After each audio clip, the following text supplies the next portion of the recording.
Okay. Some of the vocabulary for today. Number one, show something off. That's kind of simple to understand. You show something off. To brag about it, show your pride about it, boast it about it. Naked man. Yes. Show something off. Too much details for the video. Thank you. Don't forget. Next is to drop one's face. That is to show when someone is suddenly really upset or disappointed. If you're reading a novel and the novel says suddenly his face dropped or suddenly his face fell, they say either the face dropped or face fell, and they use that for suspense. So in the novel it might say, I went and we celebrated my father's birthday, and we had a great lunch together and some cake, and then he received the message and suddenly his face fell. And then you think, what happened? And you have to know. So that's how they create suspense in novels and stuff like that. Yeah, face fell or his face dropped. Yeah.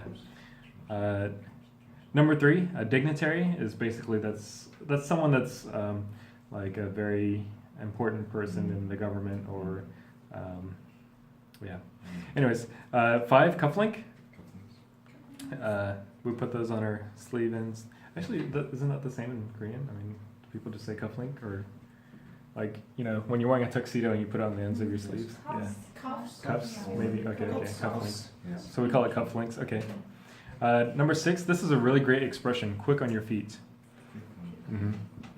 So when you get a new job, they always tell you, okay, everything goes by really fast here, so you got to be quick on your feet. That means you have to be very quick to respond or to react, and you have to know how to react well, right? So you have to be very clever, and that's what it means to be very good about like responding to the right situation at the right time.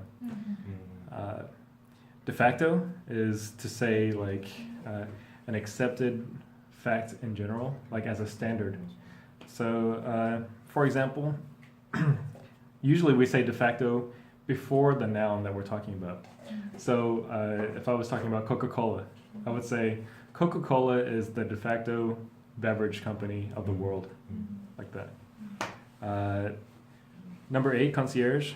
That's basically someone who's kind of like not just like a host or assistant or a person that serves for everything in a hotel or at a restaurant.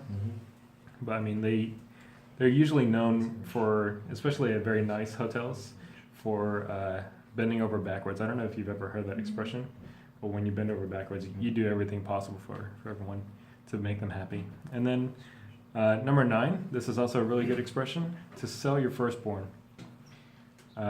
Maybe this expression came from the Bible, I'm not sure. And it was talking about like with Moses, I think he threatened that everyone would have to give up their firstborn son or something like that. So nowadays, when we talk about we have to do a really hard job, oh, this was an incredibly challenging task. I had to sell my firstborn child, and that's usually how we say it. Like we call it like sell your firstborn. And that is our vocabulary for today.